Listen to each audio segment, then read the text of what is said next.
guys? Welcome to the Hype Attack Podcast, where we weigh in on the latest in nerd and pop culture hype. We're the fandom.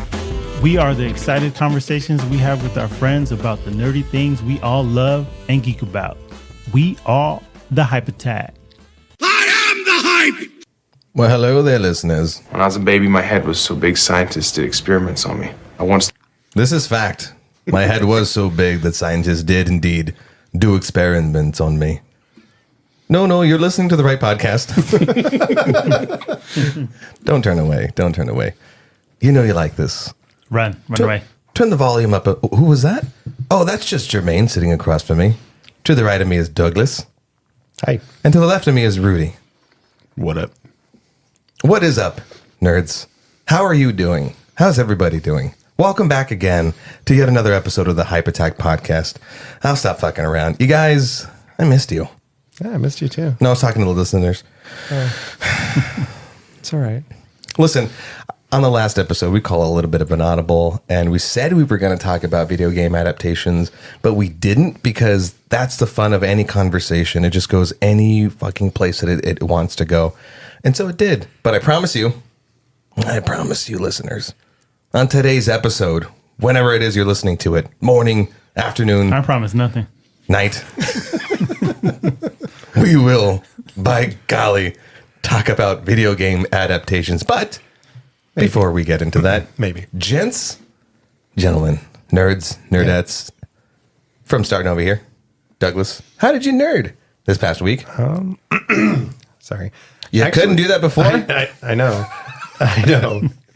Actually, this week was a little nerd less. I know. But I did go watch Fast X yesterday. I guess you can kind of consider that nerd because that whole movie series has gone into superhero-ish. Oh, it's a superhero franchise now? Yeah, definitely. It was all right. I thought Jason Momoa's villain felt a little dated because they were kind of going back to that old trope of like, oh, it's a crazy person. Crazy person's evil. Can I ask you a question? Yeah. Did he go hooah? Yeah, he did the scream. He did the scream. You may continue. But other than that, I kickstarted this game a while back called Keyforge, which is they're like relaunching it. It was it's a card game, so I got that delivered finally. So I had to kind of relearn how to play it. It's a cool card game. It's made by Richard Garfield, who's the guy that created Magic the Gathering, so it's like the godfather of these card games. And Keyforge is a little bit different because you don't have to build a deck, which I know some people, that's like the best part of these games is building a deck. But this one's kind of fun because it's an algorithm that will pre-make these decks. So if you want to play, you can just go grab one of your favorite decks or just grab a new deck. Your buddy grabs a deck, you pull out your decks and you start playing. I am unzipped but and it's ready fun. to listen to more. It's an interesting story because the original company that had it, from what I read, I could be wrong, but from what I read, like they lost the algorithm or they broke the algorithm, so they couldn't make any more. So I think they sold the rights to someone else, this new company, and they rebuilt it from the ground up. And so they just launched, they used Kickstarter and launched it. So I'm excited to play because it was, I grew up playing a lot of Magic the Gathering, but I don't have the time to necessarily make the decks as much as I used to. So it's pretty nice to be able to just kind of like start playing a game. And you said that was a nerdless weekend? I mean, it was just like learning how to learning how to replay the game. Ladies and gentlemen, Doug always just rubbing it in my face that he's just such a platinum card carrying nerd. Okay. Jermaine. Shut up, Doug. Jermaine. Yes, my time to shine. How are you doing? First off, how are you doing, Jermaine? Oh, no, I'm good. Spiritually? Wait a minute, before Jermaine goes though, Isaac, shut the fuck up. What? Because you ran over him last week and he didn't get to fucking share how he heard it. I am aware. Did you notice that I didn't jump in only but the once with It's Douglas? cool. It's cool. You know what I'm saying? Just Anyway. take this constructive criticism. Anyway, Shut Rudy, the fuck how up. did you nerd this week? So we're going to skip Jermaine. Isaac this week. All right, Rudy's emceeing. Go, Jermaine. This week I nerded a bit on things that I should have watched a long time ago. I finally watched Ant-Man and Guardians, and then I also dove into some Star Wars Visions, which I did like Ant-Man. I liked it for what it was, but I still feel like the villain needs to be a little bit more. I love what they did with him, even though this was kind of the introduction, even though we got He Who Remains. Oh, yes, my fault. But yes, even though we got him in Loki, but I just felt like he just needed to be a little bit more of a threat. I like the backstory on all that stuff when she touched the memory core, whatever it was. Oh, I haven't watched it yet. Oh, my bad. But anyways, I didn't want to interrupt you, but I was going to ask you, have we all seen it? Because it just dropped on Disney Plus, so I saw it too. How many beers should I have Spoilers. before I watch it? I think you're good with like 3. Okay. Yeah, you'll because I've be heard good it's with pretty 3. bad. It's, go ahead. No, we'll talk about it in a second. And But it was I ran good. over him. But it was good. It was solid. For what it was, I would say I'm excited for the future, but because of what's going on right now, we don't know what's going to happen with He Who Remains. We talk about Kane the Conqueror, but expand on that. no, I'm good on that. But I did finally watch Guardians, like I said, and I liked it. Or let me retract that. I loved it. Mm-hmm. It was good. Mm-hmm. It had some emotional beats. I was sitting in there like, oh, this movie's getting me. Rocket's story, his backstory. It hurts. Has everybody seen it? Yes, I So- yes. Lube. So, also with that said, I'm also excited to see what James Gunn is going to do with Superman, because I have been reading a lot of comments and people said after this Guardians 3, they said that they're even more excited to see what James Gunn is going to do with Superman. So, but also, did you guys know when Groot finally speaks, spoiler, when he says, "I love you guys," what's that supposed to mean? I don't know. It's like we're all finally part of the family. I was getting crapped on for spoilers. What the fuck are you talking about? We've all seen it. Maybe some people haven't seen it. We've all seen it. I spoiled you're nothing. gonna be I sensitive. wasn't in any 'Cause I told you to shut the fuck implication. up? Yes, Now you can be sensitive. absolutely. Oh my It had God. zero Here we implication go. of any spoilers, and I Hold on a got second. bleeped, and I got shut up, and I got silenced. And he says that Groot spoke. It's such a pinnacle part. Okay. Wow. I will put in the fucking show notes. If you have not seen Guardians of the Galaxy yet, do not listen to this episode. No. You can like add in some audio like alarm. Spoiler alert. Like It's been out long spoiler enough. alert. Yeah. But but anyways, like it signifies, to the viewers that you can finally understand his language after all this time, which I thought was pretty cool. Because- And they kind of teased it beforehand because Gamora finally understood him. Because this is the new Gamora that wasn't used to Yeah, him. it's definitely set So up. they set that up to show like, okay, once you've been around him and like become part of the family, you can hear him. And then James Gunn did that nice little thing at the end where we as the audience were able to finally hear him and understand him. We finally understand. And we were as surprised as Gamora was. Yes. Sucks that she died. Sorry to spoil anything. So. Rudy, how'd you nerd this week? Wait, was real Jermaine- quick was before Jermaine done? are you done? Sorry. Oh, I was just gonna get into Star Wars Visions about 2 episodes. I'm not but good. that's it. Go But for it. some people like Apologies. to push past me. No, I'm kidding. No, I'm kidding. But with Star Wars Vision, I did like the first episode, Sith.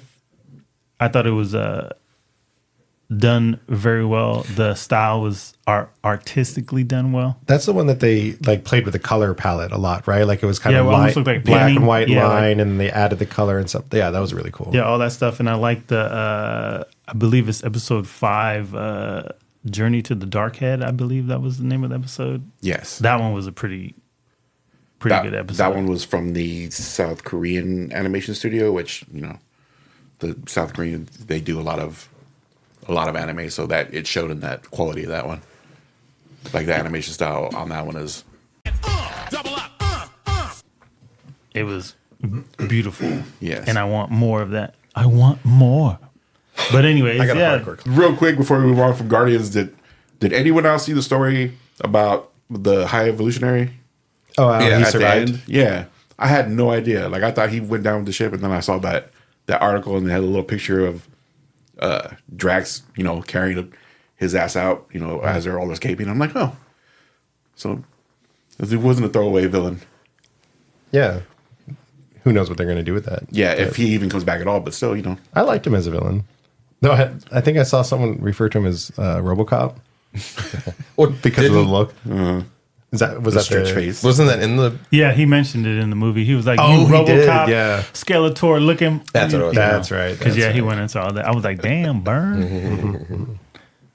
But anyways, yeah, that was my little nerdy weekend. Do you guys think James Gunn will be able to handle a serious character? Because you look at Guardians of the Galaxy and then Suicide Squad, where they're pretty much all just idiots. Are you a little bit afraid that Superman's going to be an idiot? Well, okay. Well, No, not necessarily. Because he's going to be a I've younger heard- Superman. Yeah, he's going to be younger, but I know, I don't remember if it was James Gunn or Jim Lee. One of them tweeted out that they were at the premiere of the original Superman, the movie. And I think one of them tweeted like, we might have been there at the same time, but they never Oh, really confirmed like if they were there. But they both said that movie was like a big staple like in their life, so I feel like James Gunn is going to come back and put some respect on that Superman name. heck yeah. You probably give him that earnestness that kind of seem kind of goofy sometimes, but it's part of that character's big blue Boy Scout. Yeah, like I feel like outlook. he'll handle Clark Kent's character very well, but I can see him also handling Superman like toughness very well, because you do have like the Suicide Squad one that he made. There's certain characters that had those tough moments, and you're like, yeah, I can see him going forward with that and doing Superman justice. Right on. Rudy? I had a pretty much low key weekend in the same vein as Jermaine's. I finally saw Ant-Man, and then what else did I watch? Oh, I watched the Honor Among Thieves, the Dungeons and Dragons. Dungeons and Dragons. Damn, I don't know why I brain farted there. how'd you like that one? That was actually pretty good. Like Right? It's a shame more people didn't go see it because it was good. that little fight scene at the end where they're all that 5-way battle. They're all against the Oh, yeah. the Red Priestess. Like that was cool. Like the whole story was pretty solid to me. Like I didn't have to be like have in-depth knowledge of Dungeons and Dragons to enjoy the movie. That's one of those things that I look for in a movie is how they handle like a group taking on one person, right? Like, and as what you were saying, like I think they did a really good job with that. Like, just giving them all something to do and like downing someone at the right time so then the other one Yeah. can shine or whatever like that. It's an important aspect. Could the Avengers have learned something from them? Maybe.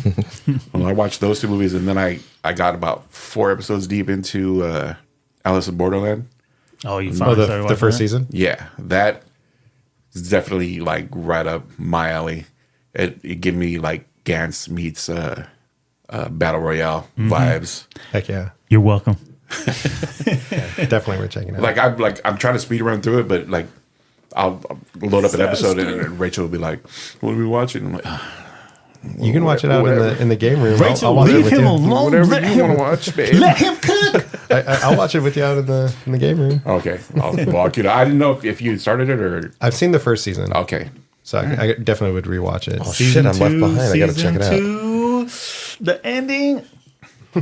I just like the ending because I didn't expect that outcome. Ruin it for me. I was- I'm probably not going to watch it. I was No, because spoilers. No, I'm kidding. But I was pulling all these ideas. I'm like, this is what's happening. No, it's this. No, it's this. And then when it got to the end, I wasn't even close. I dig it because it's a Japanese show, and the Japanese just don't give 3 fucks about their main characters. Everyone's on the chopping block, and Oh yeah, when you they build you up too. when Like, you they- lose people, you feel Yeah. it. You from, feel it. from that first episode where they introduced the starting cast, and it's like, oh wow, this is good friends, and I'm invested in the show, and then it continues, and it's like, okay, That's never right. I mind. planted a bomb underneath each and one of your seats. Anyone can go at any moment. Yeah. If you guys think Game of Thrones has some moments, this show has some moments. When people get taken out, they get taken out.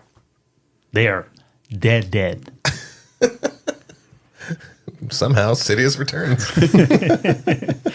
Palpatine. Anyway, that was my weekend. Oh, that's what the line is. Yeah. kneel before Rod. Isaac, did you nerd this week? I didn't really do a lot of nerd stuff. I flew my drone for a bit. I haven't flown just like for fun in a while. No videos. And then continued playing Zelda Tears of the Kingdom. And man, it just gets better and better. Like as I'm talking about it now, I'm kind of like jonesing for it, and I want to just like sit down and really. I said it before, I'll say it again. Like I barely fucking scratched the surface because like it's that type of game where exploration pays. You want to stock up on all your stuff and blah blah blah and learn about things. And I'm just like trying to figure out tips and tricks because they really do tell you nothing. They tell you nothing going into that game. So it's a lot of fun. Yeah, but that's basically all I did. Nothing nerdy other than that. Yeah. All right. A bit of a letdown. Kind of a slow nerd. Weekend. Yeah. All right. So ready to move on into the video game adaptations? As promised. Yeah. Should we start with the best example, like the one that's like proven that it can be done would be The Last of Us. Yeah. Right. The show that was just on HBO Max, which is now Max or something. That it can be done-ish, because I don't know. Are there any other video game adaptations that are shows, that are series? Because that's a good point. Because video games are very long, so to try to adapt anything into a movie would be harder because you got to reduce it down and cut things out. And then, as much as like us nerds love movies that are like 2 hours and 30, 3 hours long, the more the merrier. Mm-hmm. The general viewers don't want anything past 2 hours, but if you break it down into something that's bingeable, like although they didn't let it was a weekly thing. Which I love. I love looking forward to it. Oh, man. Yeah. Like I'm 50-50 with that because it's like, I want the next episode, but at the same time, I get a chance to sit back and let that episode that I just watched marinate, and I get to think about it even more, and then I do my own personal deep dive into it, and you just love the episode even more because you get to sit there and just like stew in it and just wait for the next episode. Well, my favorite is just that Monday morning, right? If the show drops on a Sunday or something, that Monday morning going to work or going to school or whatever, and just, did you watch it? Mm-hmm. Oh, I watched it. Like, what do you think? Blah, blah, blah. And you get that, like, going to what you're saying, you get that week of conversation. Maybe someone points something out that you missed, and then the next week you get to do it all over again. It's so much more fun than the binge, which is, oh, are you watching? Yeah. What episode do you want? Oh, okay. Oh, no. Okay. I can't say anything. Then tell me when you get to this or whatever. It's like we're all in this at the same time frame. And it forced that community. It forced that the discussion again, the weekly discussion again. Like you sit with it, you simmer with it. Even though Netflix was like a pioneer in streaming, and you got to binge all of this stuff as soon as it came out. As cool as that was, because you didn't want to wait, because we're such consumers and we need everything here and now. I am glad that these studios or streaming companies they are making it a weekly thing, and it forces us to have those conversations and really just savor it, because we can't be trusted with it. If they were to dump all the episodes of The Last of Us on us, we would not be trusted to be like, oh yeah, we're going to talk about each episode. Yeah, because you're in episode 1, you're in episode 5. I'm already done with it and looking up stuff for the next one. No, we get to actually discuss what happened. I love the appoint. It's almost appointment viewing again. Yeah. So with The Last of Us being a video game adaptation, I know you two played it. I played it finally when they remastered it for the PS5. Lucky you. You never got to play it, Isaac? No, I did get to play it. It was during a transitioning moment where I was starting to fall out of gaming, and that's a hard game to. I played about 20% of it and then just never touched it again. So, were you guys happy that it was, in many instances, a shot-for-shot adaptation? Yes. Jermaine? I was happy with the show, the way that it flowed, the way that it looked with the characters and everything. My only gripe is I wish that there were more intense moments with with like the clickers and things, because when you play the game, the only difference between the game and the show, the game is more intense. Like you feel it more because it's you actually playing the game and you have these intense moments. And I feel that's the only thing that the show kind of lacked for me, was just those intense moments. Not saying that we didn't have it, but it wasn't a lot of the, sneaking around and things like that. I agree with you. You don't necessarily need that all the time, but it was an element that was missing from the show. And granted, I know he's older and he's not going to be crawling around everywhere, which I do get, but it was just that was the only element from the game that I wish that was pushed in the show a little bit more. That's a common complaint. But everything else was gold. I'm glad we're starting with The Last of Us, because it's a good conversation starter for this whole idea of straight up adaptations or not. Because when I was watching the show, I'm with you. I was looking forward to some of those more intense moments that you had as a gamer. I think early on when they were trying to sneak out of the city in the game, you have to like dodge the spotlights and, you have to sneak up and throw a bottle and distract someone and all that. And when that scene came up, I'm like, oh man, this part was so hard for me to get through. Because it's early on in the game, you're still learning how it all works, they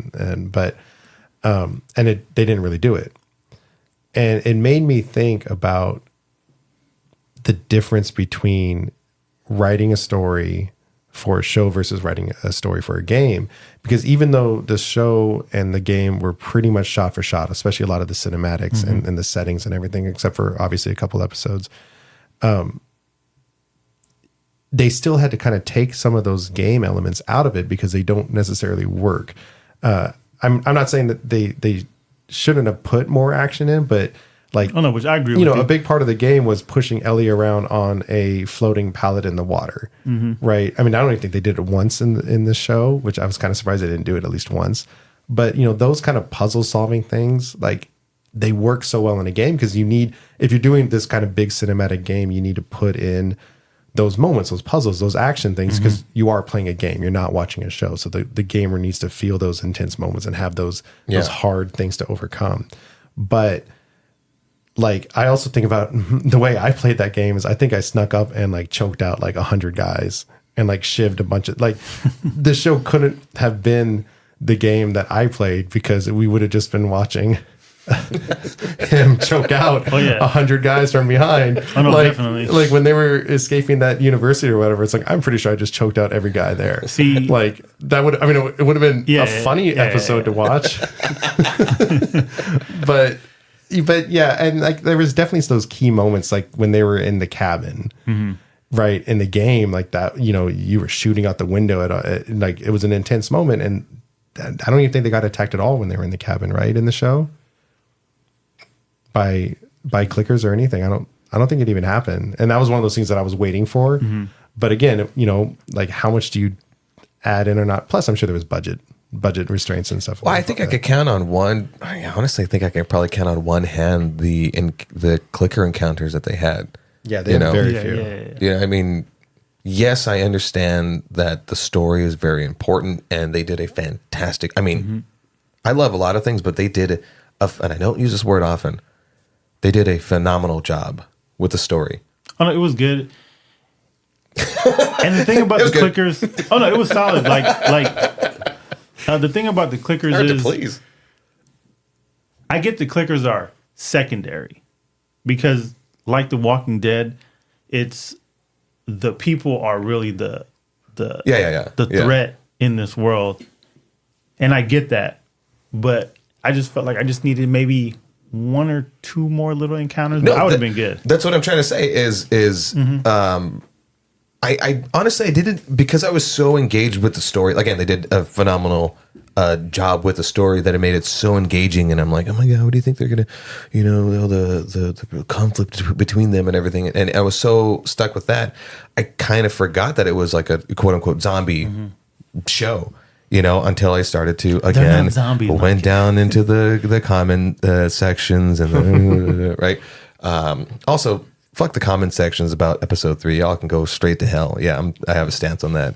But as far as the action was concerned, there was action and suspense in other ways. But you're right. I mean, like, it's just 2-3 other encounters. Yeah. I think it would have been fine. I didn't hate it, but I would just, until it was pointed out to me, I go, oh, shit, yeah, just a little more. They did a good job, by the way, with the clickers. Because I'm a big Last of Us fan, so I'm invested in Ellie and Joel's journey, which the video game got me. It made me get a little emotional. When I say a little, I was crying like a little baby. But even the show got me because it's these characters that I love. It automatically grabbed me because of who they are, and I've played the video game, so I was on a journey with these people. So I already have that emotional connection with these two. So it's no matter what happens, like I'm invested in this show because of these two characters. And for me, it is more so about those two characters than anything else. So the show did a very good job of capturing those characters. And I have to say, so I played the game about 20% of it, but I forgot a lot of it as far as like some of the storyline. I forgot that Joel had lost his daughter. So that whole opening sequence, right? Spoilers. No, I'm kidding. So upon watching it, dude, I was misty-eyed like a motherfucker. And I always do this thing, and my wife doesn't care if I'm like crying at a show and whatever. But I'm still, I'm like a dude. I'm like, nope, can't show emotion. And I'll kind of like slowly look over with my unshed tears. And I'll look over and see if she's misty-eyed, and she is. And I'll just kind of like turn back and kind of prop pillows up so she doesn't see the singular tear I don't or two even care. falling. I let it all out. Like, nope. That opening scene in the video game fucking gutted me. Yeah. Oh, yeah. Like, just playing the game and like I'll never watching forget that. watching that first episode, I was already like preloaded with tears. Like, it's gonna happen. I'm gonna cry, and fucking sure enough. But what I think that. but what I'm saying is that they did a good job of keeping the heart, of keeping that tone. Oh no, they did a phenomenal job. There was no shifting gears of like, it doesn't feel like The Last of Us. It felt like The Last of Us, the 20% that I played. Yeah, well, I was going to say they did just such a great job with the fact that I knew the stuff was coming and I still cried. Like, I was still emotional knowing it was coming. It wasn't going to be a shock, but the actors, everything was done so well. So like, bravo to them. My man, what's the word I'm looking for? My show watching experience with The Last of Us, because I played the video game, right? So I know certain beats, are gonna happen. And Kat, who is my girlfriend, she's watching with me. She doesn't know anything about it. So after the first episode, there's certain things that happen, and like she wants to know what's going to happen, but I didn't tell her anything. So she's watching me now as the show goes on because I'm getting emotional watching the show. So she knows like something's going to happen. You're the canary in the getting coal mine. emotional. He's getting emotional. He's grabbing a pillow.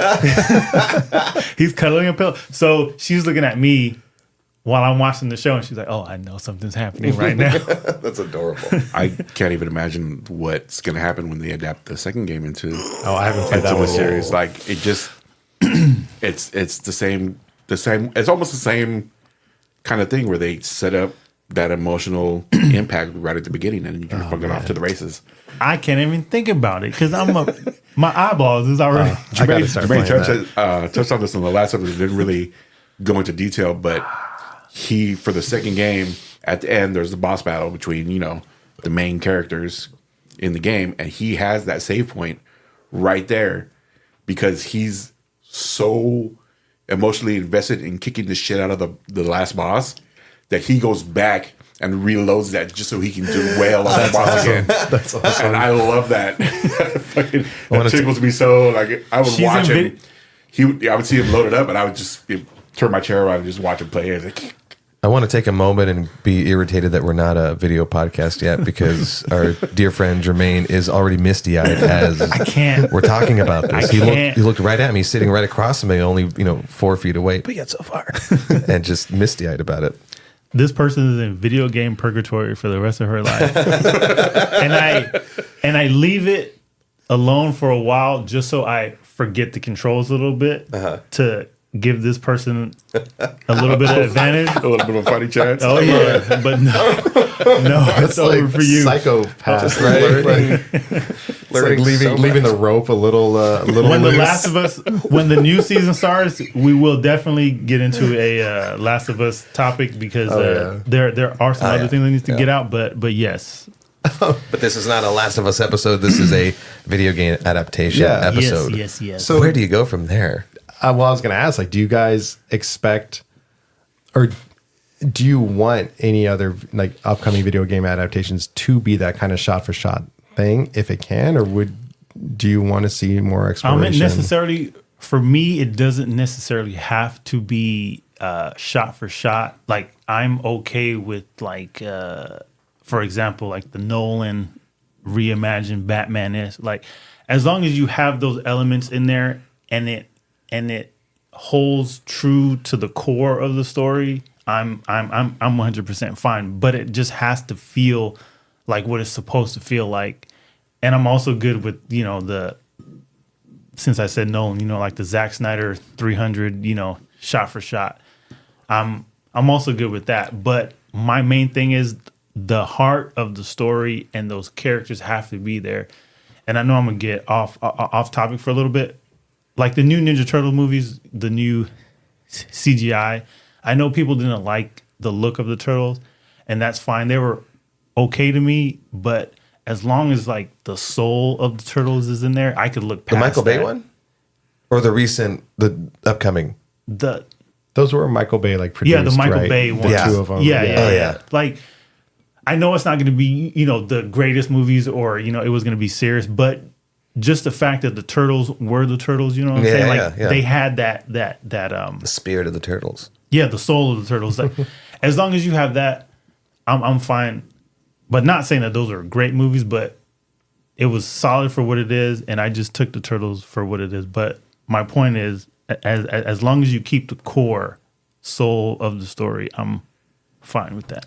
And so the question then is, why are most of those video game adaptation movies garbage? So, Doug, Yes. I'm going to point to you. Okay. Why do you think, or not think, those movies were hot garbage?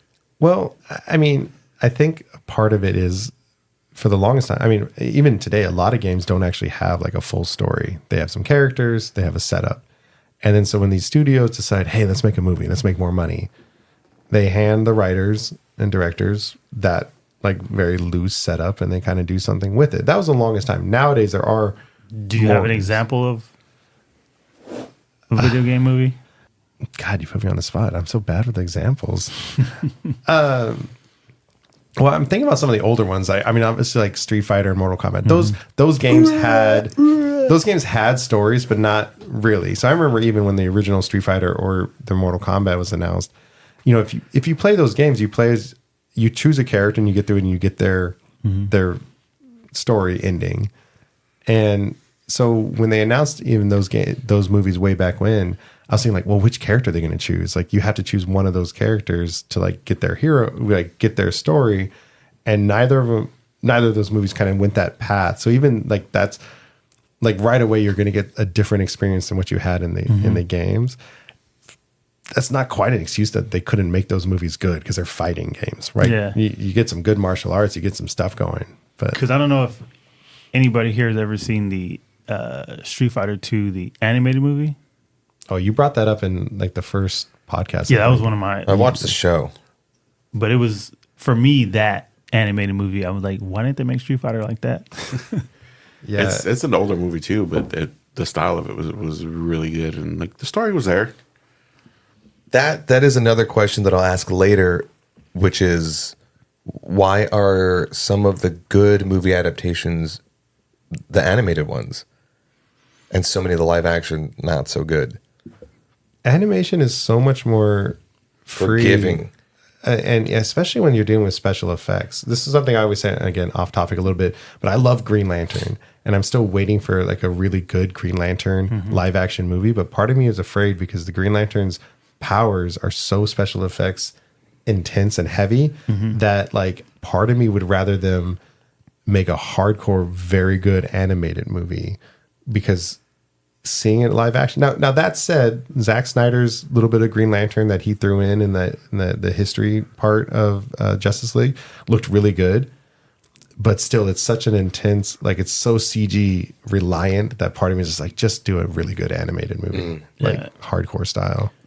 For me, my answer to the animated adaptation to the live action adaptation, I feel like the animated world, you're more free, and the real world, I feel like certain people are bound by the laws of the real world. So when you create a animated movie, some people feel like you have more freedom to do things. Like, for instance, Zack Snyder's Zack Snyder's Batman, the way he moved, I felt that was one of, like, the good physical movements that we've ever seen a Batman move. Not saying like the fighting style, but just the way how he moved. And I feel like certain people, when they adapt into live action, they kind of forget about all these laws and things that could happen in a video game or like an animated movie, and they say, okay, we're gonna stick to the physics of the real world. And I think when you look at something like that, like if the Matrix didn't take certain DNA from anime and other live action movies / anime movies, the Matrix would not have been what it was, because there's things that made that movie what it is, and it's all the stuff that was not possible in like the physical world. You know what I'm saying? Yeah, I think sorry to interrupt, but I think directors and a lot of society like put way too much emphasis or like importance to the idea of grounded. We're going to make a grounded story. And it's like with these characters in video games and comic books and cartoons, anything that you're going to adapt to live actions, like they're not grounded characters. And it works. Christopher Nolan did it with Batman. And I think that set the tone where everyone's like, oh, everyone likes grounded. But it's like, it works with Batman because he doesn't have powers. But even to your point, it was still really cool to see him move the way he did in Zack Snyder's movies, because it's a comic book character. He has these movements. So I think, to bring it back to the adaptation thing, that is something that anyone that makes a live action adaptation to a video game where they are going to have these crazy powers. Like God of War is coming up. They're making an adaptation of God of War. They got a job. Yeah, because even though he's a god, I still worry. It's like, are they going to ground it? Because Kratos in the games, he's flying up in the air, he's throwing his chain swords, crazy and pulling it. It's like, are they going to do all that, or are they going to ground it? And he's going to he's going to jump 3 feet in the air and smash someone. Because I want to see him jump 20 feet in the air. Can I cite a movie in which you think, if you knew nothing about it going into it, you'd think, oh, this is just like a little like whatever romance comedy thing, and then all of a sudden breaks out into anime style fighting? You know what I'm talking about? Scott Pilgrim versus the World went full fucking anime style fighting. Yeah, and a little meta where like some of the characters are like, what? And you go, okay. And as an audience member, Edgar Wright, was very, very nice to the audience, where he didn't insult them, and he just trusts us, and we go, okay, this is what we're watching, and that's it. There's no need for any other explanation, nothing like that. So, to Snyder, Batfleck, and any movie that wants to incorporate, like, look, you don't have to ground it. Just establish that this is what it is. Like, just have it there. Boom. Yeah, and you go, have to have the this is heartbeat what the movie's about. Not about, but, what whatever it is that you're trying to adapt, you have to look at all the elements that make that thing work for what it is, whether it be, a video game, a comic book, anime. But you have to try to incorporate that when you're trying to make these movies. And I feel like nobody's really hit it in a sense besides The Last of Us. Like, yeah, you have the newer movies now, which like the Sonic movies or the animated Mario Brothers, the world and all that stuff. It felt like Mario Brothers. And that's the thing that you have to incorporate in these things besides the characters, but it's the world is the character itself. The way certain characters, like Doug just mentioned with Kratos, jumping up and he's going to swing these blades. If the physics of the blades were in the real world, like, he's going to wield it not the way that we like. Those chains are going to act like Spawn in a sense where they're going everywhere and he's, twirling the wheel. Like, I could escape the real world physics of that. Yeah. And for me, it would be still believable, but it's those elements that you have to have in there or else it's just not going to work for that character. I get what you mean about like the physics of it, but the question popped in my head right now is, does it also matter the genre? Because the number, according to Rotten Tomatoes, the number one rated movie adaptation is Werewolves Within. Kind of went under the radar, but it rated high at like 81%, right? And it's not an action-packed video game. It's just a simple whodunit. Mm-hmm. Who is the werewolf within?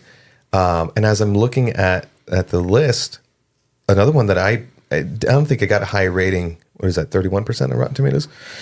But I liked it a lot was Silent Hill because the genre was horror. Mm-hmm. But a lot of the things that you're talking about, a lot of the games that you're talking about are action-packed, like fighter games. Yeah. That may or may not have storylines. Because as you're playing the video games, you don't really give two shits about the storyline. But then you want to make that into a movie, and you go, well, is there a proper balance between storyline and action? And you saw Fast and the Furious X. Was there a good balance between storyline, family, and no, not really.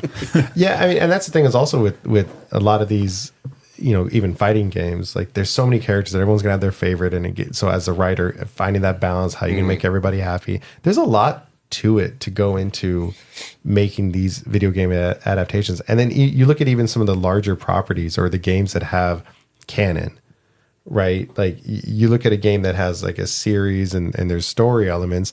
Oh, let's make a video game. Well, is a video game just going to be an adaptation of one of those, or are you going to try to fit a story into it? Mm-hmm. Warcraft was one that story of the movie takes place way before the game takes place. So, as opposed to they could have chosen to make a character within World of Warcraft, but then people playing the game, like, well, can I go see that character? But there were characters in the movie that were in the game, and I remember after watching the movie going and like finding Khadgar, and it's like it's old Khadgar, but in the movie he was young, and I think that's kind of an interesting thing that maybe more adaptations could do is because I mean The Last of Us certainly has opportunities to do spin-off stories from other parts of that world, and that's an endless world you can explore. Yeah, and this is very quickly. There's a random reference along these lines. There was an MMO type shooter game out for a little while. It didn't last long, called Defiance. But what made it unique was at the same time they had a show on Sci-Fi, same name, called Defiance. But the game was taking place like on the East Coast somewhere, and I think the show was taking place in San Francisco. And it was both like alien invasion stuff. Oh, yeah, I remember that. And they were trying to make the stuff that players did in the game go on into the show, like probably in the next season or whatever, and then stuff that happened in the show was showing up or you'd hear about in the game. So that's kind of, it wasn't like a direct adaptation because they came out at the same time, but like that's something that is cool that I think more gaming worlds and stuff could take advantage of. Yeah. Like bring these different media. I mean, comic book, you can do it with so much with some of these worlds. You mentioned something a little bit earlier. You kind of said it really quick, which was what storyline? Because a studio will want to make a movie off of a video game that is basically a franchise. Usually there's multiple sequels. And then one that's really interesting is like Mortal Kombat. We all loved the original Mortal Kombat. Came out in what, 90, where is it? 95, okay? And that's like the original Mortal Kombat. And then the recent Mortal Kombat movie, I don't know where it is on the list, but the recent reboot of the movie, it sort of is more adaptive from the recent iterations of the Mortal Kombat game, which was so successful enough that they're making Mortal Kombat 2. They're just about done with casting and are going to start shooting soon. Yeah. The newer Mortal Kombat games, I am very impressed at how much story they were able to put into a fighting game. That and Injustice is the same company that makes them. Like playing those, like you are getting an actual full story. So it doesn't surprise me that the movie is adapted from those. Dude, that Injustice. movie just needed to be called like prequel or something because there was no tournament. There was no Mortal Kombat. It was them getting tournament. towards it. I was really and irritated. It's a shame. Like that should have Carl been. Urban might be Johnny Cage. Oh, I'm in. I love Carl Urban. He was up there too. I'm already in. For Doom. Can I buy He was in tickets? I'm ready for Carl Urban. Oh, speaking of Johnny Cage, I heard that Jean-Claude Van Damme is supposed to get a skin in the new Mortal Kombat game, like where Johnny Cage's character actually was modeled after. That's fun. So I guess he's been trying to get in the Mortal Kombat universe for the Really? longest time, but now I guess When he's not busy doing splits between two Volvos. yeah. So now I guess he's supposed to have like a Specific skin. reference. I'm sorry, did you say between two Volvos? Volvos. Oh, Volvos. Okay. He might have the gutter. Like, what the hell? Also, is he going to sound like Jean-Claude Van Damme? This combat is so hard to do. Let us Mortal Kombat. But storyline. I mean, Okay, there are so many components that make anything good, right? There's how much of it feels like the original content, how much of the storyline are we paying respect to, Rudy? I kind of have a take on why these movies are so bad. Speak. You think about a film and how it gets made. Like usually a writer, who creates the original screenplay, champions that, sells it to someone. Someone has a story in place, and they push that story. They revise it. Whatever they got to do to make it work, and the movie gets made. These are properties that have kind of their own stories in search of a director who will make it. And more often than not, like that director doesn't really care about the property. He's just like, oh, this is a paycheck, and there's already this baked in, so I have to spruce it up a little bit, and there's your movie. I think that contributes a lot to why the Back to what quality Jermaine is said, down. that they don't care. Yeah. Well, I think that might be changing. It's funny because I was actually just talking to a coworker today about that, how we now live in a world where people our age, have these bigger important jobs and they grew up on this stuff, right? They grew up as a nerd. We talked about it with Star Wars, right? How those guys love Star Wars and now they're making The Mandalorian and everything like that. So hopefully, because I think you're right, especially in the past. Oh, you want me to make a movie about this game? All right, whatever. I never played. I'm going to do my own thing. Like, oh, it's a fighting game. Yeah, we'll do this. But now, hopefully, we're dealing with people like basically. Hopefully, there's more nerds making decisions. So and you're we'll get telling there. me there's a chance. Absolutely. That's yet another selling point is nostalgia. Nostalgia also sells. Oh yeah. I mean, Super Mario Brothers, the new movie, I think was really good. But if the nostalgia wasn't there, I don't know how much I, as an adult, would have been. I probably wouldn't have seen it. Yeah. Yeah. And they knew it. I mean, half that movie was just like little nostalgia drops. It was like a slow drip, microdose, like constantly throughout the whole thing. Like, here's the thing, here's the thing, here's the thing. I didn't. Yeah. Was anybody here shocked how much money that movie made? Yes. No. How much money did that make, Rudy? It crossed the $1 billion mark a little while ago. So Yeah, it was like the top video game adapted movie. When we first talked about Mario a couple of episodes ago, about like what I did over the weekend, somebody had mentioned it sucks that the original voice of Mario didn't reprise the role or whatever. He was actually in it. Yeah. But then I went and saw it, and I you guys had referenced like they handled it really well, and they did. He's They like the handled it uncle really well. or the dad or something. Yeah, or he was just he was the guy playing. They did the guy playing the arcade, Right. and he did the little woohoo. And Might have been stuff. him, but yeah. he was in that. I go, Yeah, okay. he was in there. Well, they covered all grounds. But going back to nostalgia, going back to storyline, I'm kind of leading a little bit into, speaking of Mario, actually perfect segue, because of the success, the immense success of the Super Mario Brothers animated movie. They're going to, I think they're in talks to greenlight a Zelda movie. Yeah, they're in talks. Like they and said that they would animated. like to make a Zelda movie. Yeah, an animated Zelda movie. So, because that's precious to a lot of us, just like kind of Mario was, but contrary to what Mario's storyline or kind of lack thereof is that Zelda has so much lore. I think off mic, me and Doug were talking about that there's like 3 timelines. So what storyline do you do? Do you choose a pre-established storyline, or do you cherry pick some of those things? Because upon researching hours and hours and hours of Zelda lore and Zelda storyline, I kind of fell in love with what was it, the Ascending Sword? It was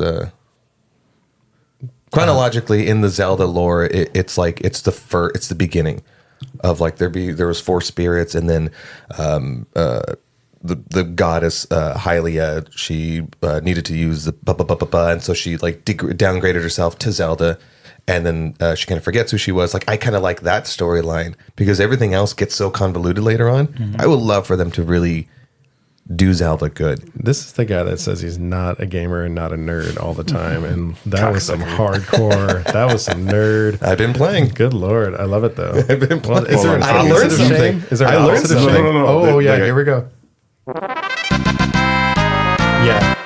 Yeah, bravo. That was Isaac it. learned intelligence. I learned today. Well, Plus 3 to your twos. point, like other than a few examples when they've done direct sequels, most every Zelda game is just like a brand new thing Yeah, within certain like rules. some exceptions here and there. So, if they wanted to do a movie, I think they could almost just follow that. Just treat it as if you were writing a new game Interesting. and make a new movie. And it could fit on that timeline as the one thing that you didn't get to play, but you got to watch. Here's a question though, because only because I was recently playing Zelda, and finally the question was bothering me of like, what is the lore? What is the story? And you kind of were aware of it. As far as you guys really having your like ear to the ground in the whole nerd kingdom, how many people do you guys know of the Zelda lore, the 3 timelines and stuff like that? Very few. Right? Yeah. So do you think people will then get pissed off if they were to then create their own thing? Because then it's about sometimes a part of it is the nostalgia. You go for the nostalgia. Are they going to hit these certain marks on it? I have a thing about that. Like when Disney got the rights to Star Wars, I'm gonna tread off for a little bit. They wanted to do their own thing, even though there was already existing lore out there. So I hope that certain studios and things like look at these examples of what people have been doing and like maybe that's not the right direction because you already have things that exist. Not saying too many people are going to get upset and mad about it, but there's a way to create something from what you already have established in that universe. You don't need to start all over, but you do have to have a beginning point. Which is why I asked the question earlier of like, why are all these movies not so good? But why is it the animated ones that hit so well? But it's not. I feel it's a thing that what Rudy said about them getting some director just to direct something or a writer that has nothing to do with anything within that franchise. Like you'll be surprised like how many people they get to just scribe a movie based off of a already existing property, which the Prince of Persia, the video game, but the Prince of Persia live action movie. For me, it's a guilty pleasure because I love the video games that I believe they were on PlayStation 2. I love that genre, that gameplay, everything. But when they came out with the movie, I was so freaking excited to go watch this movie. Because Jake Gyllenhaal was oiled up. Sorry. Sorry, continue. I didn't mean to. But it's just one of those things, like, you go watch the movie, and I was kind of hesitant because it was Disney, and I know the term I use is Disneyized, like what they do. You know, with Pirates of the Caribbean, like, I feel like they Disneyized the Prince of Persia to feel like a Pirates of the Caribbean movie, you know, to feel like that family movie where you can bring, you know, your kids to. And I get it because it's a Disney movie, or Disney got the rights to it anyways. But the actual guy that created Prince of Persia, I don't remember his name off the top of my head, but he's had a script for years. And I read that script after I watched it. I'm like, why didn't you guys just make it? Like, it was... Do you remember some of the bits? Not off the top of my head. Did it or did it not? Jermaine, did it or did it not involve Jake Gyllenhaal's abs? Sorry. But when I was watching it, I mean, when I was reading it, like, it's just one of those things, like, where I'm like, you guys had it. You guys had it. Not saying it was going to be the greatest movie, but it felt more like Prince of Persia than what we got. And I don't understand why studios, like, even Which Marvel, would be what, though? You said it'd be more Prince of Persia than what we got. Which would it be what? It was a Prince of Persia movie. Like, it had all the elements that you needed. The way he used the dagger of time and all that kind of stuff. Like, the way he described him running and, you know, on, like, the walls and everything. Like, the whole story as a whole was just a Prince of Persia movie, and they decided to discard that. And it's just one of those things. I don't know why studios, I don't know if it's a legal thing or you know, within companies, you know, that like they got to jump through hoops, or because you have so many comic book writers, legendary writers that's written, you know, comic book stories throughout the years. But when they make these comic book movies, these legendary writers are nowhere to be seen. And I don't know why, but those are the people I feel like they should get, you know, people who are involved in the video game, who wrote the video game, who created the video game. I think they it's should ego. be there, like, kind of overseeing everything. I think it's ego. This is a little bit of an offshoot, but it's to a point. Is back in the, you know, anything prior to like the 90s or the early 2000s, if you were a big screen movie actor and then you did TV, oh man, they looked down on you. You know what I mean? It was just a different league.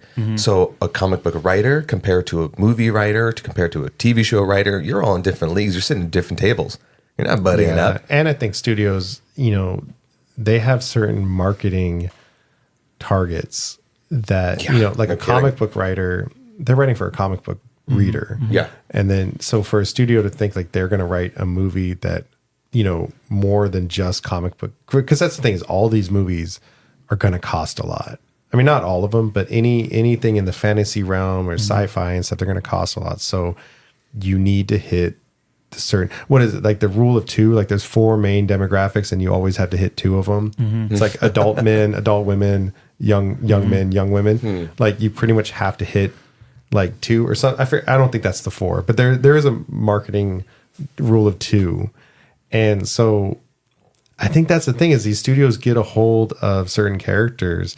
And I mean, I look at stuff like Tomb Raider or, you know, Uncharted, where it's like, okay, you get a character like Lara Croft, you know, you don't have to adapt any of the games because you have this character that's essentially, you know, like an archaeologist that's a badass with guns. Like, you can make a story. And it feels like something like, you have a character, you have a fan base, make a cool story. Like, the it's there, but, you know, I think they get stuck on trying to make that big target audience so they can make a whole bunch of money, and they lose they lose it a little bit. They lose what makes the game a game. Yeah, they lose a little bit of the quality of the essence of what it's supposed to be. Because, I mean, one thing, a lot of these games, you just end up going around shooting a whole bunch of people.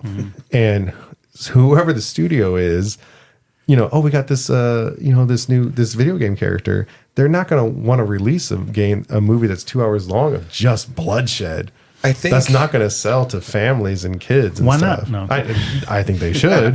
I would watch the shit out of that. I'd watch it. I got excited just to hear that description. Has anybody seen The Raid? No. Oh God, yes. I know it's not a video game adaptation, but yeah. But I mean, The Raid's a great example of something that could, like, you know, could be a video game adaptation, right? But they'd have to settle for the fact that it's not going to be some big, wide release. So, okay, we've been talking about adaptations. So my question to you guys is, what's your top video game adaptation or guilty pleasure movie that when you see it, you're like, oh man, I got to watch it, even though I know it's not what it's supposed to be, but it's... I really like the Warcraft movie. Werewolves Within. I love Milana so much. I hope you're listening to this. I heart you. I stop and watch the AT&T ads absolutely every single time. I tear my ring off. I push my wife down the stairs. Tell me you're a stalker without telling me you're a stalker. Man. Rudy, you got anything in the chamber? It was animated. And it wasn't really an adaptation. More of it was a sequel to the actual game. Final Fantasy.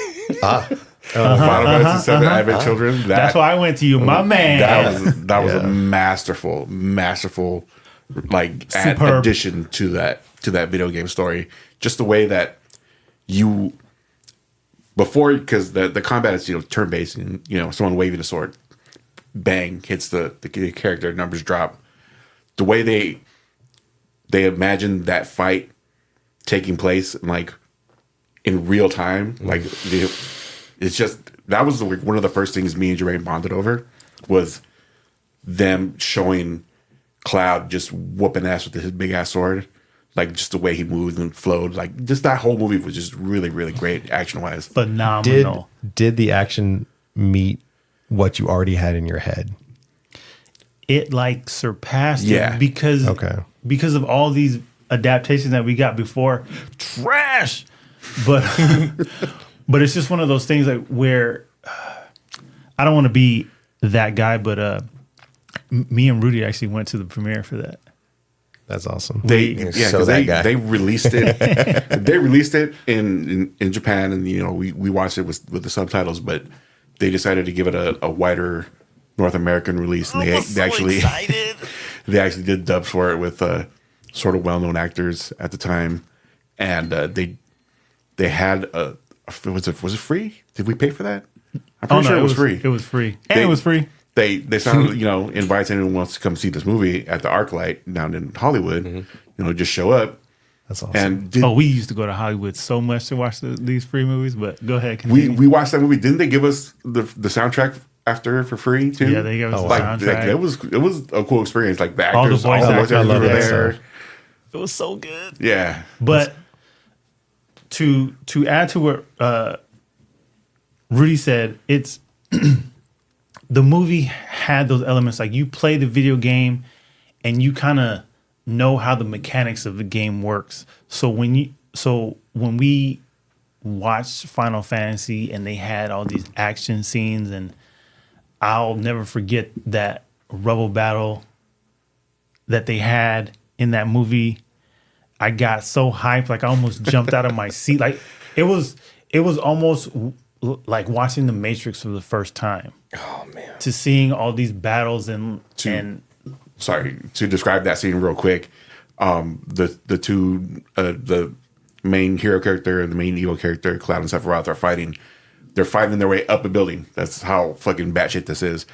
The villain destroys the building, and as the rubble is falling, with just his regular sword, they're bouncing around on the rubble, fighting each other, and that shit just blew my mind. I was gone.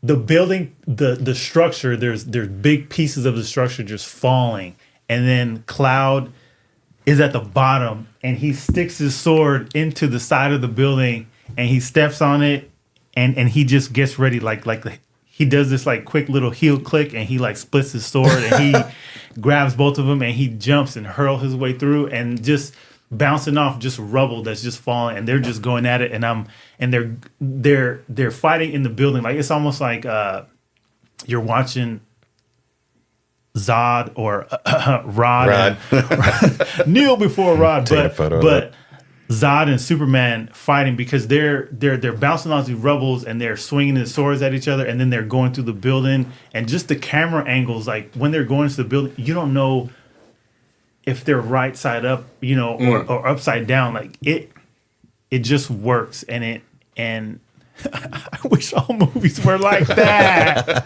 I need more. It's fun because the reason I asked the question if it met your expectations, because I have this conversation a lot about older games.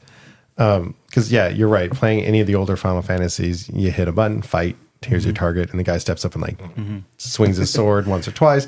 But as I compare it to like almost like reading a book, right? You're filling it in your head when you play these old games. Like, your character's not just walking up with a straight arm and like doing this. Like you're putting that flourish in your head. And so part of me sometimes gets disappointed when I see it actually played out, because it's like, okay, like I'm no longer filling it in my head. I'm just watching something. But then sometimes they surpass it so much that I'm like, okay, I'm glad I'm watching this because it's freaking awesome. It's like that scene. Good. I barely remember much of that movie at all, but I do remember that scene. And that scene. I actually bought those 2 figures at WonderCon. Was it WonderCon that one year? Yeah, it was WonderCon. Oh man, that Robo Battle. So good. That was an animated movie? Mm-hmm. Yeah, it was like CG. Yeah, but it was good. Mine is Mortal Kombat is the first one, is my guilty pleasure. The original first one, not the new one, but I did like the new one, but the original Mortal Kombat would probably like my guilty pleasure of a movie. Like I'll never forget that Scorpion scene where Johnny Cage was in that. It hits that movie. Woods. That movie hits also too because of the soundtrack. The soundtrack. I will say it over and over. Yeah. But also the era of it, like action movies in the 90s. Dude, it was, you didn't fucking need like a serious storyline. You could get away with like, just fucking fighting, and to the next scene of fighting. But it's such a simple story of what Mortal Kombat is. It's just these guys, they got to fight in this tournament. But for that time, just seeing, for me, Scorpion and Sub-Zero do their thing. So, do you guys remember when I was about to say Luke Cage, but Liu Kang, when he was getting ready to fight Sub-Zero? Do you remember when Sub-Zero is walking down those steps out? He's kind of in that pose. Anytime I walk down steps to this day, me and my friend Matt, we fucking walk down steps exactly like how Sub-Zero did in that movie. Post that on the Instagram. we need visual of what that looks like. Oh man, but the Sub-Zero fight and the Scorpion fight, and I'll never forget the reptile fight because of the soundtrack. Just back then, little Jermaine, oh my God, he was in heaven watching Mortal Kombat. That movie was something back in the day. To piggyback off of that question, does anyone have a dream adaptation that they'd like to see made? Mine, for the longest time, was Twisted Metal, and we are finally getting it. Oh yeah, and I feel. I'll pray for you, Anthony Mackie. I'll pray for you. Man, that trailer dropped, and I mean, once I heard it was on like Peacock, which I'm not gonna shit on Peacock because I haven't really watched much from it. But I mean, Twisted Metal to me, it's like I mean, I guess at this point everyone's like, can it be on HBO, please? HBO knows what they're doing. But I mean, that teaser dropped, and he's just kind of playing this like goofball character, and I don't know. I mean, Twisted Metal, it suffers from the same thing that the fighting games do, right? Where everyone has their favorite character. You play through, you get like that character's story. I mean, I really mostly just remember the first two games because those were the good ones. But the whole idea was Calypso, the bad guy, set up a tournament. Whoever wins, he grants you a wish, and then he always kind of played that genie kind of joke where if you didn't word your wish right, so all the endings were kind of these screwed up endings, and that's what made the game so fun because you wanted to play through and watch everyone's screwed up ending. But I mean, I wanted that movie so bad for the longest time, and I always told myself like, well, it's cool that we're waiting because special effects are just going to get better and better, and stuntmen and everything like that. But we're finally getting it, and you know what? We'll see. We'll see. I'm sure I'm going to be disappointed. Guys, any of yours? For me, it's one's already being greenlit right now, and it's Metal Gear, which is I'm waiting patiently for that movie to come out. Been waiting patiently, but I thought that the post was about the game and not they're actually doing Metal Gear. It's been in talks. Like I think I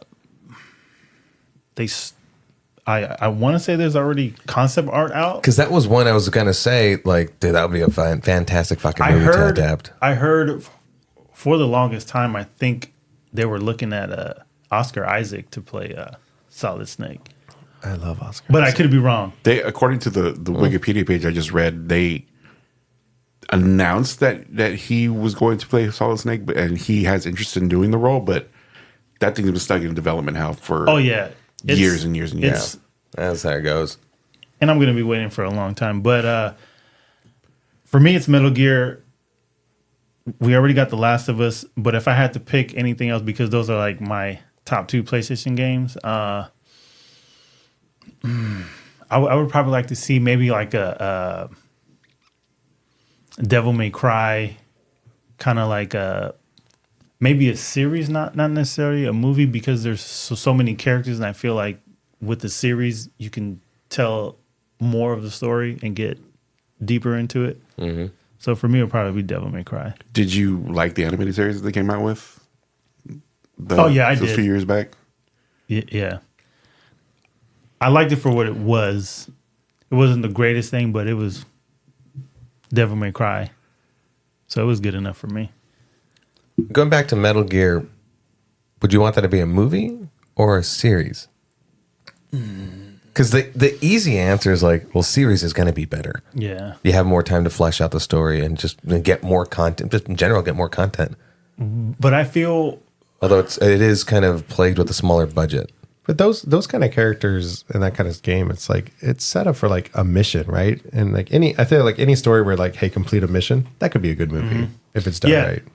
Metal Gear, I feel like it could work as a movie because there's not too much there. Like with The Last of Us, you have, this big story with a lot of these other characters, and you kind of got to give them their time too. But I feel like with Metal Gear, if you focus on the main character and his journey and what he finds out, especially from the first video game that I played, the Metal Gear Solid for PlayStation. I know they had the ones for Nintendo, but I kind of dabbled in those, but not so much. But you can make a movie work off the first Metal Gear Solid movie, because if you guys ever seen like the cut scenes from the Twin Snakes versions for the Nintendo GameCube, those cut scenes from that particular one, and I think Nintendo has the rights to that version of the game, so I always wanted them to remake Metal Gear Solid, especially the first one, but I don't know if we're ever going to get that, but it's one of those games where the cutscenes on the GameCube were superb.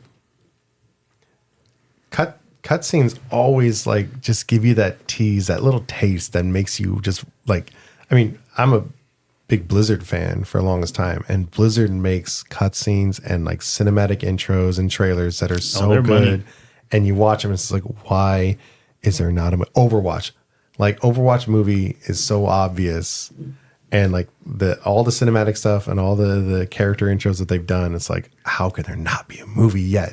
Diablo, like we were just watching the Diablo 4 launch trailer, the cinematic launch trailer, and it's just like, that needs to be a movie. Like the cinematics are always such a little taste, little tease of what could be.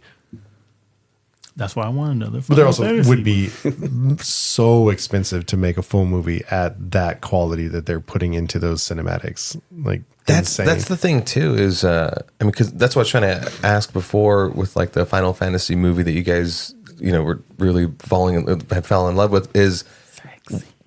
Which one of the other than like things being a show and things being a live action, which video game do you think can get away with being an animated movie?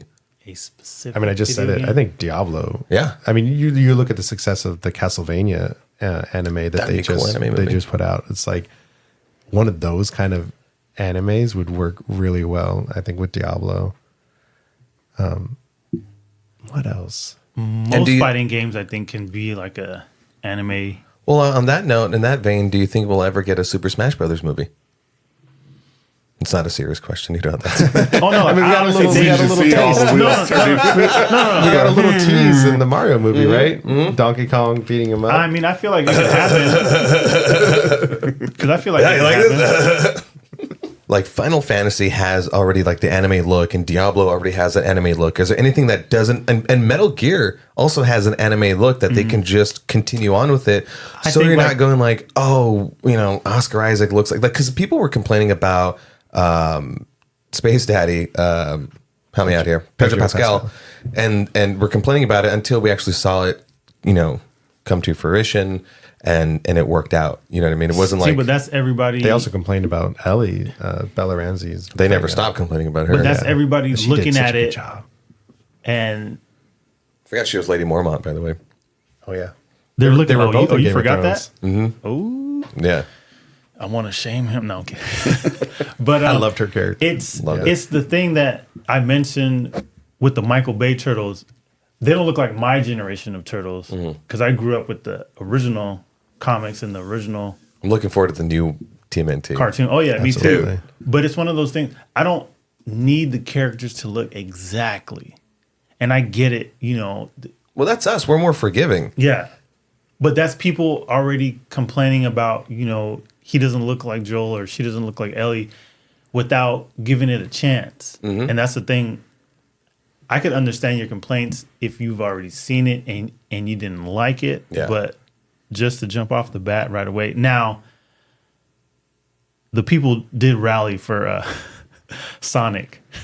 Oh yeah, man. So they saved Sonic the Hedgehog. Now Was that complaint was that happening alongside with hashtag Snyderverse is valid. or the hashtag Snyder Cut? Because man, the whole ugly Sonic thing was. Jesus, that took the internet by storm. And when I first saw the trailer, it was like, oh, a Sonic movie, and then you see ugly Sonic, and he has teeth, and whatever the fuck is happening there, and it's horrifying. And people took to the internet, and I think that the people saved whatever the fuck they were doing with that movie. I'm glad they dropped that trailer when they did because. Side note, by the way, I love that it was kind of like Jim Carrey's like resurgence, and he was just amazing in that. I didn't think that he would ever be Dr. Robotnik. Of all people, of all people, I would not have guessed. but it worked in the realm of the movie. Did you ever see how some people, the internet loves conspiracy theories, but there were people that thought that the ugly Sonic was pure marketing. Because they came out with the right one pretty quick. And I mean, bad press is good press, as they say. Yeah. Exactly. I mean, it was even like a running joke in Rescue Rangers that came out on Disney Plus. Ugly I like Sonic. that movie too, the by the whole way. movie. My only fear with, I am so glad they saved Sonic. I don't know what. And you think of a movie, so many people have to write off something, right? It's not like the artist can just turn something in and they go straight to print or whatever it's called with it. So many people approved that ridiculous version of Sonic. So many people approved. You would think someone would have even like showed their kids. It's like, hey, is this okay? And the kid would have been like, fuck no. See, but Run screaming. my only concern about it was that it empowered the angry mob of nerds online to think now that anytime That plus hashtag Snyder Cut. yeah, and even I mean, like I was someone that really wanted the Snyder Cut, but I mean, you can see the viciousness of even that mob, right? Where like they're not even going to give James Gunn a chance, and it's just it's cool that studios will listen to the audience more because I think they should because the audience knows what we want and stuff. But it's a slippery slope. But yeah, I don't want like the crazy people like just shutting down anything that has any sort of artistic variation or something to what we're used to or what some people want. To refine that, I think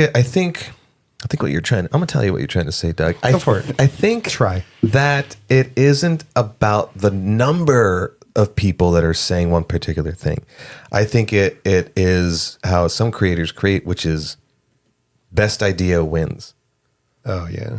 You know, they're the show writer for The Good Place. I forget his name, but he's one of those people that always says it's the best idea wins, which sounds so simple. And my God, that actually is a great idea. You know, it isn't about the hierarchy of anything. It isn't about the sheer numbers of anything. It's, you know what, that happened to be a good idea. Sometimes some ideas come from a key grip, a light guy. You know, happens to throw a thing out there. Well, it's probably best ideas within a time frame too, right? Because you can't sit on something forever.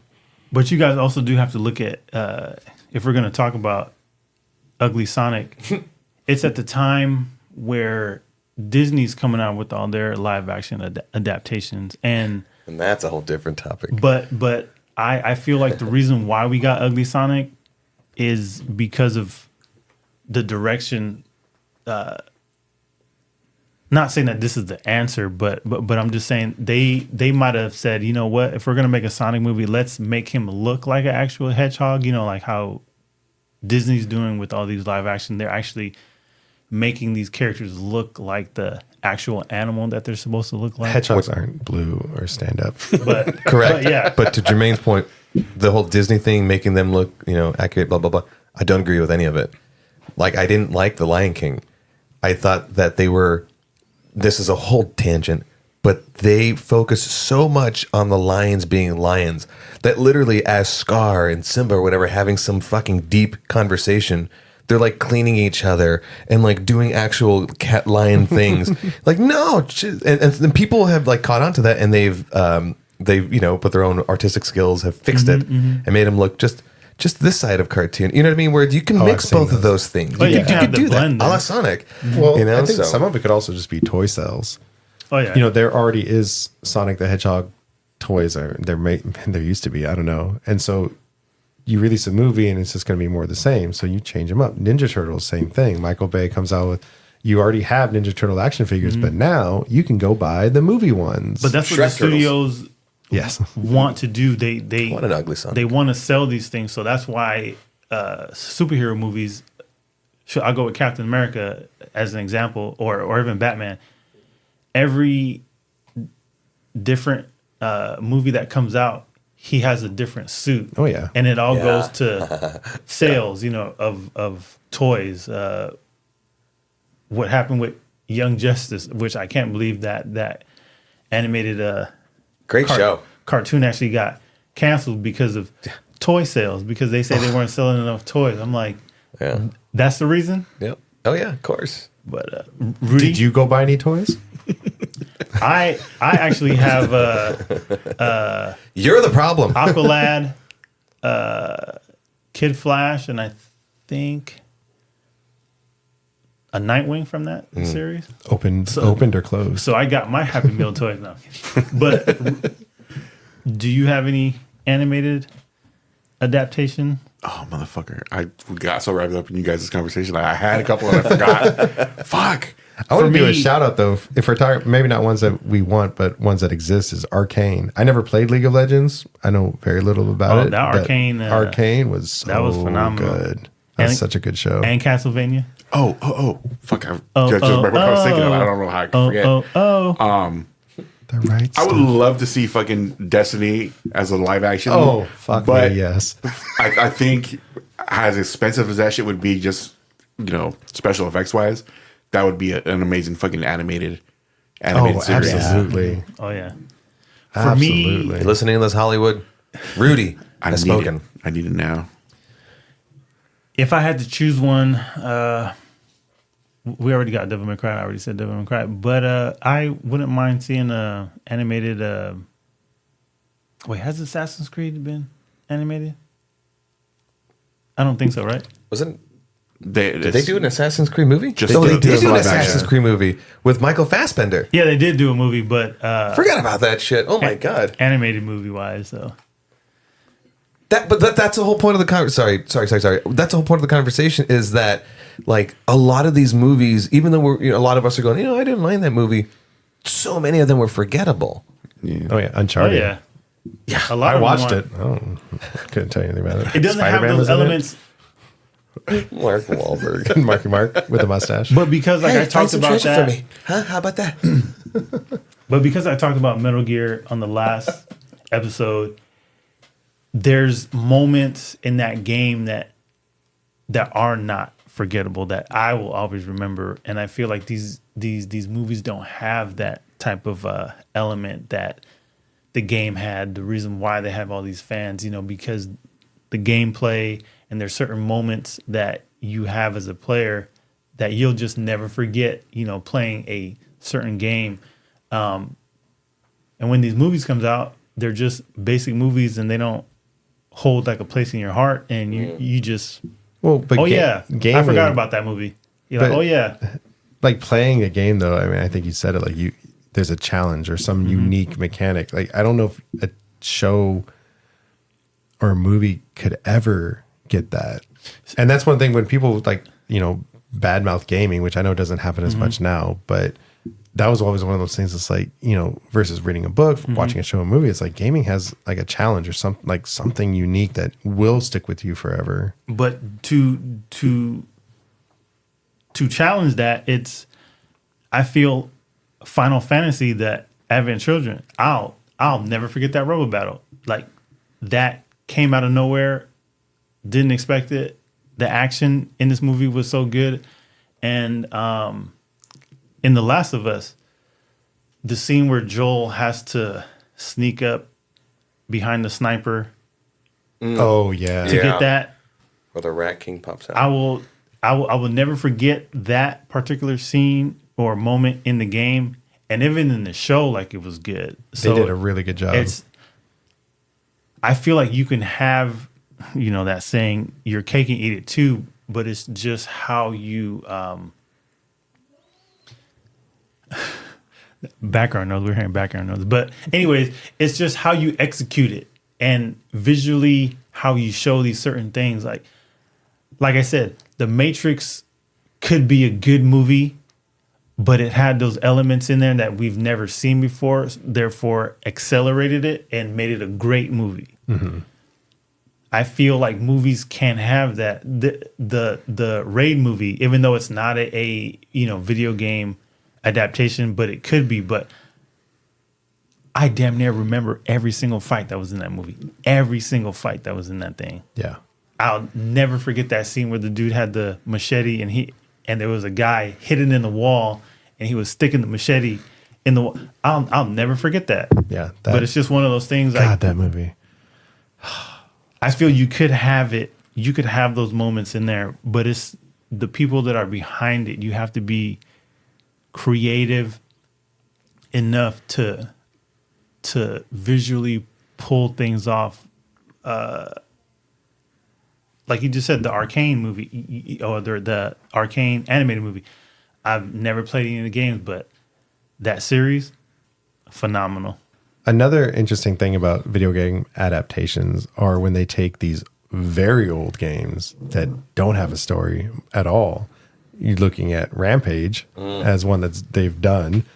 And then they're also, I think they're working on Space Invaders. And then there's talk about Asteroids, which, those ones to me, it's like, well, they're working with just a name at this point and a general idea. So hopefully they can make them good.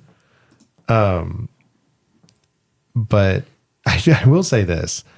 Anyone that makes any of these games, even those that I just mentioned, I didn't watch it and I don't play much of the games, but the Monster Hunter movie, I lost all interest in it when I saw that it was going to be that whole idea of like, here's some humans from Earth, and they get sucked into a portal and into this world.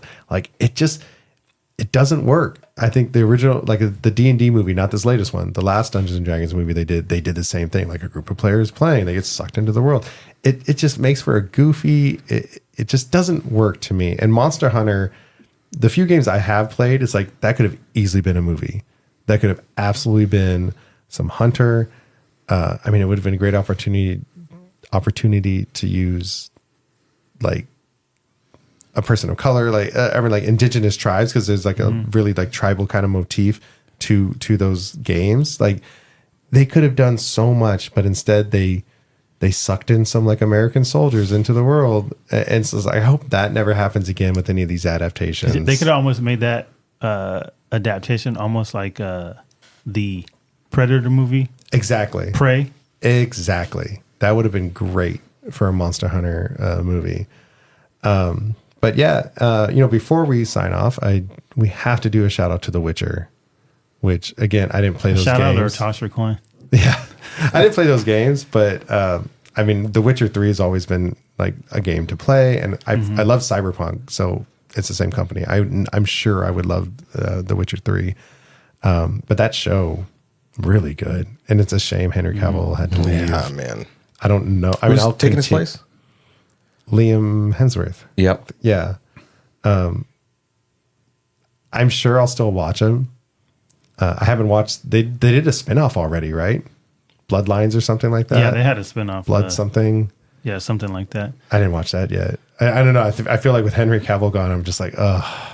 But he is supposed to be in the next season though, before he leaves, right? Is he? I don't know. I thought it was because I done. think he filmed season 3, I believe, and then after this, like that's Oh well, then I'm excited again. it for him. It's an easy change. It's just in the world of magic, you go, oh, accidental magic spell. My face is different.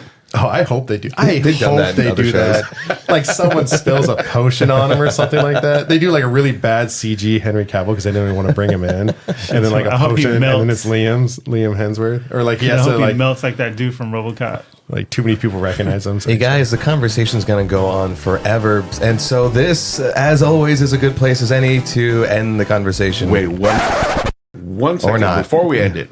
I have a segment I'd like to introduce, and I hope we'll be able to do more of in the future. I want to call it the comment section. I did receive we got a comment? written comment Oh, a written comment. on I believe it was a Star Wars episode.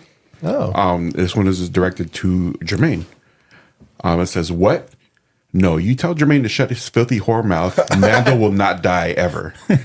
I believe that was reference to the comments we made about would serve the story if Mando died and left Grogu. It's Like, just a so- theory. Jermaine, shut your filthy whore mouth. I will. Mando will never die. I backed I him, mean, though. I hope he doesn't. I don't. No, I backed him. It's want poetic. him to. I don't ever want him to die. Listen, he'll Jermaine, live you know, forever in our hearts. we can't all live forever. We sometimes need to be one with the Force, and the Force one with us. But we shall see. And you too can reach out to us on the comment section and on our social media at The Hype Attack. Again, it's the end of the show, guys. You got to pack it up. Pack up your video games. Pack up all your other nerdy stuff. And we'll meet you again next week. Let's continue the conversation, as Doug says. Yeah, I really I guess I like. said it for you.